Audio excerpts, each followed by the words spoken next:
What's going on, everybody? I am working on the XP today. We're doing the fuel sender. So obviously my float has lost the little magnetic pieces on there, so we're going to use this new version, and that should replace that. My multi-gauge works just fine. It's the other two gauges that don't. So right now we're going to basically go back together. So I didn't film any of this, but essentially what you need to do is unstrap the tank.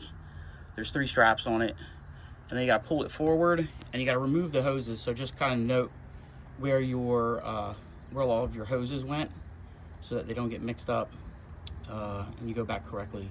So essentially, you know, the gray line there is the vent, so that's never going to see fuel, but everything else has been changed to get out of those gray fuel lines, because you don't want those. But yeah, move your tank forward, take the fill neck off, and then this side over here is where your sender goes for your the fuel gauge. Now the little magnets fall off of these, very common, and this piece here is extremely cheap. This is a very, very, very cheap fix. Just takes a few minutes to do. It's not that hard. I thought it was going to be a pain in the neck. It really was very simple. Make sure that your tank is basically empty. Mine's almost empty. I mean, there's definitely some fuel in there, but you know, do your best to not make a mess. Okay, so now that we've got the unit, basically, it's just held in place right now. It's not really all the way in, but we can see, push the button, all the bars come on. We got 1 bar in there, so that means obviously low fuel, but at least for now, it works. So as soon as we get the, as soon as we get everything in, we'll get some fuel in it, and yeah, once we're ready to go ride, we'll put some fuel in it. But it looks like the gauge works now, which is beautiful. So put it all back together. I'll show you what I got. Okay, so as I was saying, you put the sender in there. It looked like the reserve was in the front, so I'm just going to kind of leave it the same way it was, so everything kind of goes back together.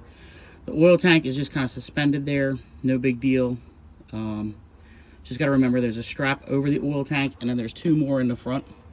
So, yep, not too bad.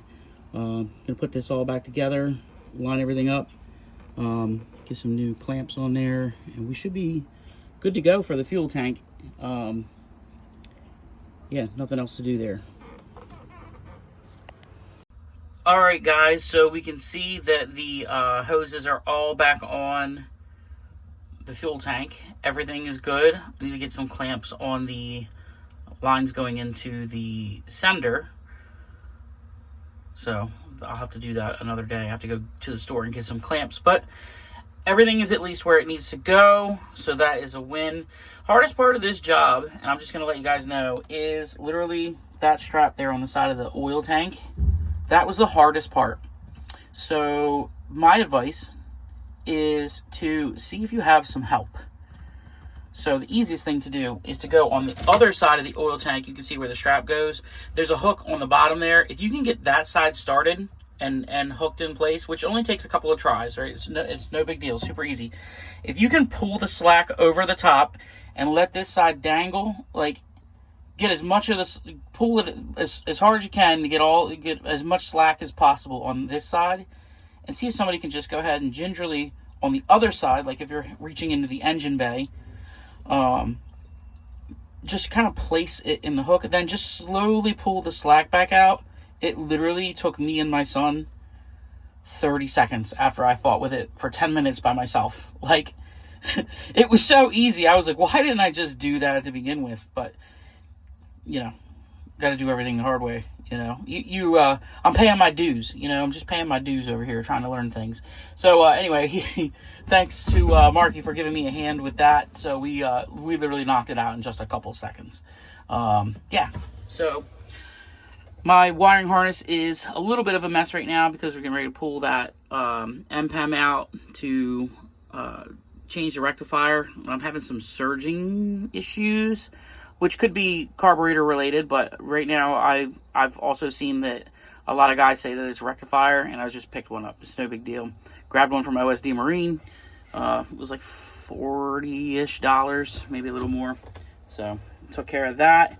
that should fix that, or, you know, I'll just have an extra. But I got to take that MPEM unit out anyway, because it doesn't look like it's closed all the way. So I'm just going to get it out, make sure that it's closed correctly, and then seat it all back in. Tie the wiring harness back up correctly, so it doesn't look like crap like it looks right now. There is a wiring situation that I have with the desk post. So whatever wiring janky thing they did, oh, right here with the little butt connectors. I don't know if you can see that down there. Sorry, I'm trying to do this one-handed. But yeah, see that little extra wire hanging out with the little butt connectors? So I think they have the wrong post in there. I have the correct one. I just need to like wire it in. Should only take a couple of minutes, but it has a new connector. Everything's new. So all the new, it's going in. But yeah, cool. So yeah, the gauge works great. Go ahead and close this down. Everything works correctly as it should. We light it up, and then we leave 1 bar. So yeah, I have just a little bit of fuel in there, so that works correctly. Last things that we have going on is I have a new carrier bearing for this, so we're gonna upgrade to the carrier bearing. This is the old carbon seal, so a lot of folks go to the carrier bearing when they're doing the jet pump, so I decided to do the same. So that's all pretty much ready to go. Jet pump has been rebuilt. I didn't do any of that on camera, but I'm sure I will bring the video camera out when we go ahead, and we're gonna do a couple other things to it while we have it out. But she's pretty much ready to go. Drive shaft is a little rusty, but it's not too bad.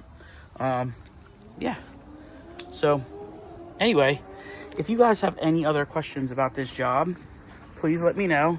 It was a little bit of a chore, but not too bad. I thought it was going to be quite a bit worse. I actually dreaded doing this, and it really was no big deal.